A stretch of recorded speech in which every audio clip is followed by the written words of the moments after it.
Okay, lesson 1, I want to get you into the final pair of caged chords. We've talked about all the others.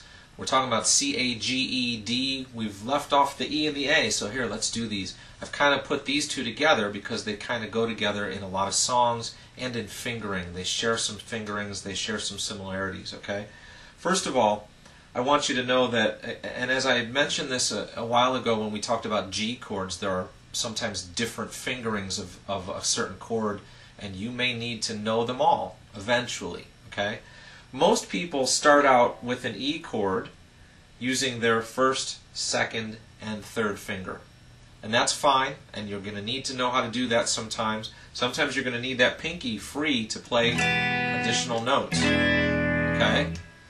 But you should know that you should also practice your E chord with your second, third, and fourth finger, okay? You kind of want to do all these exercises I'm about to show you with both fingerings, because this fingering with the second, third, and fourth finger is eventually going to move up the neck and turn into bar chords, okay? And you need to be able to hold that shape to be able to efficiently play bar chords. You'll get there eventually. Remember, your power chords are going to eventually turn into bar chords, all right? Anyway, let's do this exercise with the E chord, and then when the A chord comes up, okay, sometimes people finger it with their second, third, and fourth fingers. Sometimes people finger it with their first, second, and third fingers.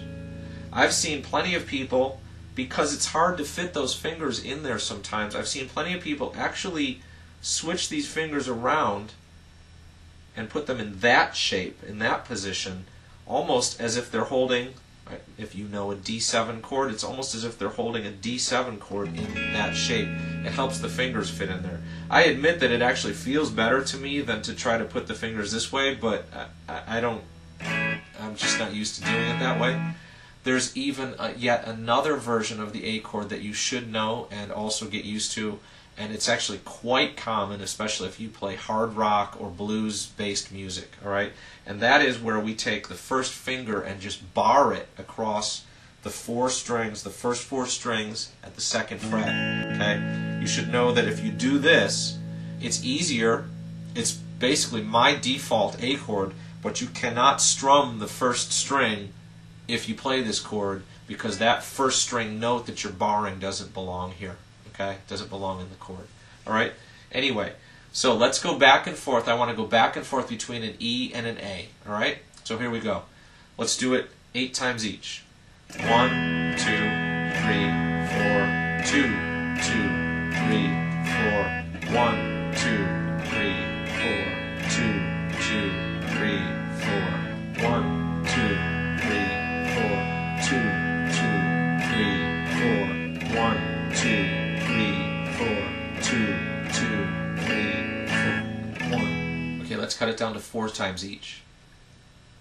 1, 2, 3,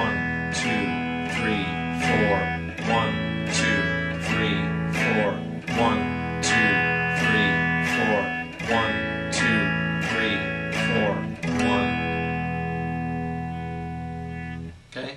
You need to keep going, keep cutting it down further and further so that you're making that change faster and faster, or forcing yourself to make the move, because this isn't about strumming, this is about making the chord change, all right? Here we go, twice each. 1, 2, 3, 4, 1, 2, 3, 4, 1. All right? And then eventually, once each. 1, 2, 3, 4, 1, 2, 3, 4, 1. All right? Now again, you want to be able to do that with those fingerings I just used. You want to be able to do it eventually with other fingerings as well. For me, one of the more important choices is to go from this fingering of the E chord with second, third, and fourth finger to an A chord in the first finger. That's a very common situation. Okay? There you go.